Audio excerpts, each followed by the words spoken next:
real sets really do give you an understanding of how fantastical this world is. Like when you set foot into the Stormwind throne room and the doors are 60 feet tall and the throne is 30 feet tall, it just makes you feel like, wow, this is madness. This is really the high wire act of filmmaking.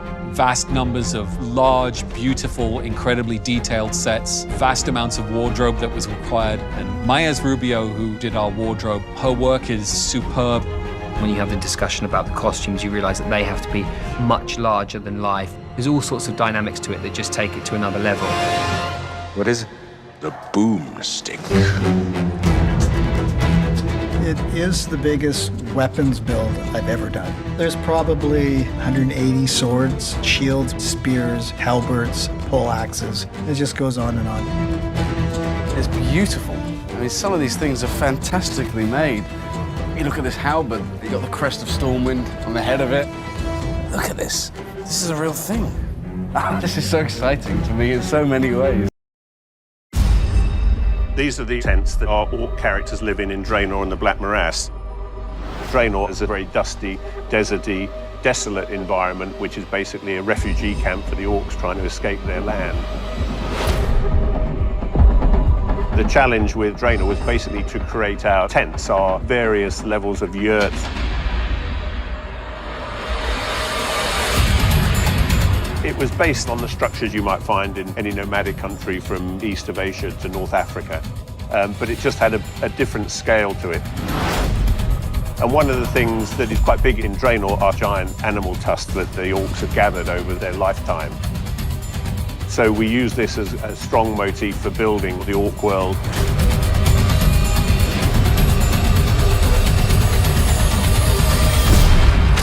This won't take long.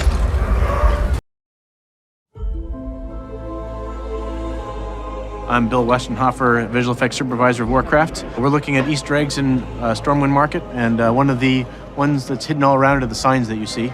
Fragrant flowers are where people can go to get their various potions and other components that they need to make. Protective Hide is where you go to sell your leather goods and buy and sell and learn your leather craft.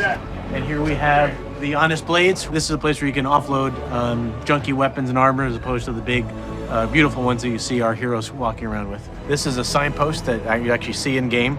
In the game, you come here, you click on to get certain quests to go march you off on your various adventures in Azeroth.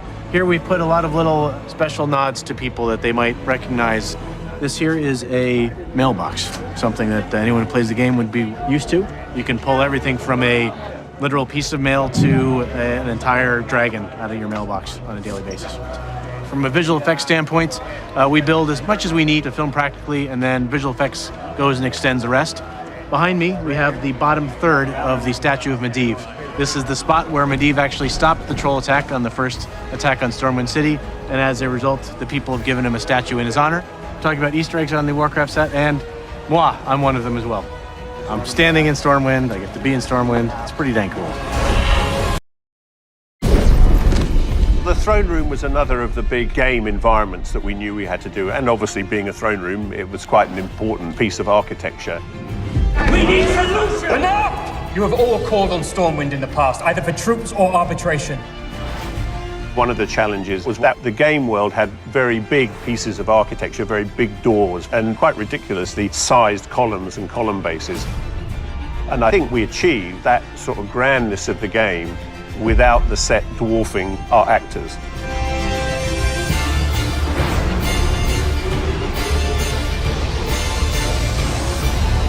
It has been too long.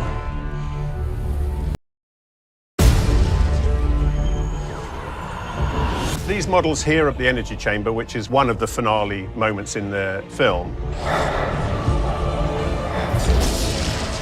We started with the concept arts, and at the same time we were also developing these three-dimensional models. The architectural details we've taken from the game. This is the Karazhan Tower. The energy chamber is this little round section at the top. To fit in the stage, we decided to squeeze it so it became more of an oval shape than a circular shape. And actually, the dynamics of the axis worked better than the circular version.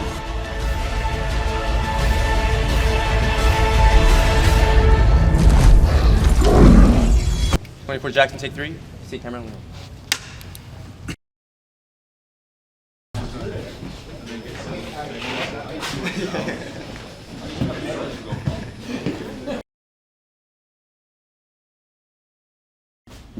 Cut.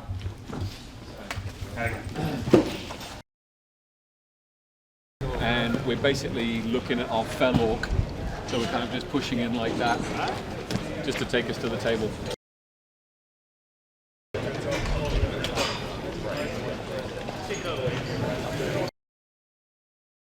$30 take 1. You can't remember. Hold close your eyes.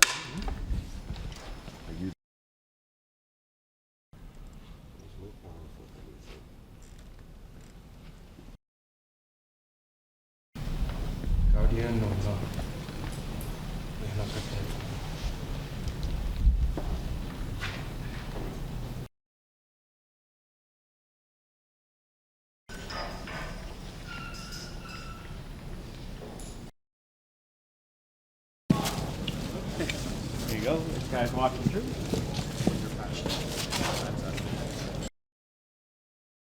And action.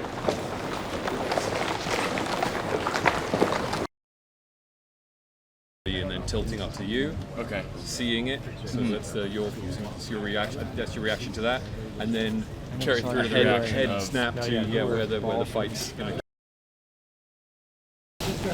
You know, a little bit of that just for movement's sake. And Well, if we move on that. Yeah. Powder. Face. Yeah.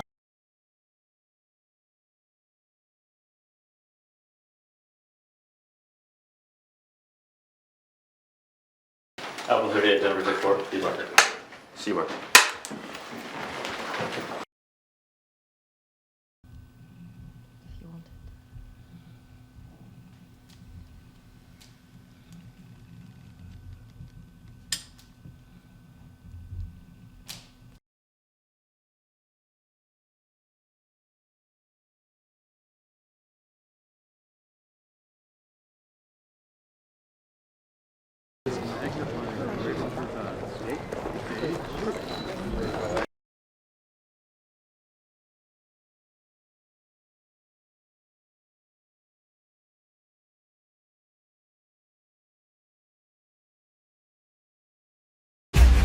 For years, our world has been at peace, but something is coming. I can feel it. Our world is dying. If our people are to survive, we must make a home here. Warcraft is a huge-scale movie. This is really the high wire act of studio filmmaking, and we have ILM, the tyrannosaur of CG work, in our corner.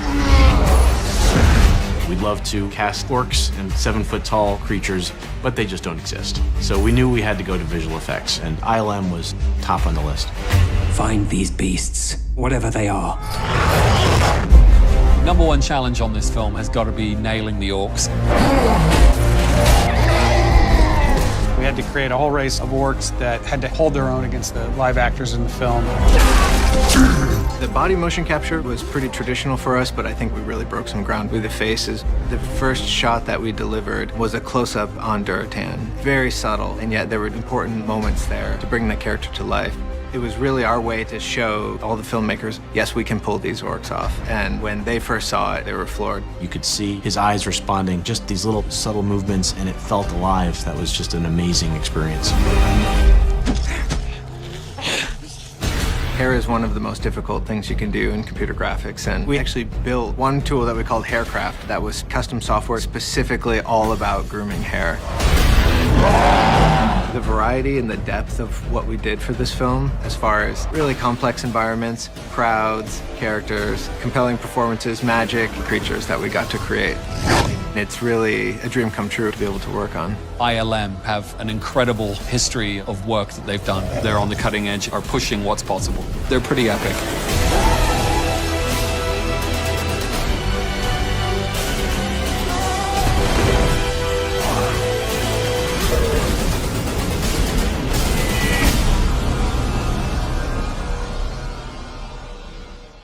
Did you know that The Hateful Eight with 3 words is the longest title for a film directed by Quentin Tarantino?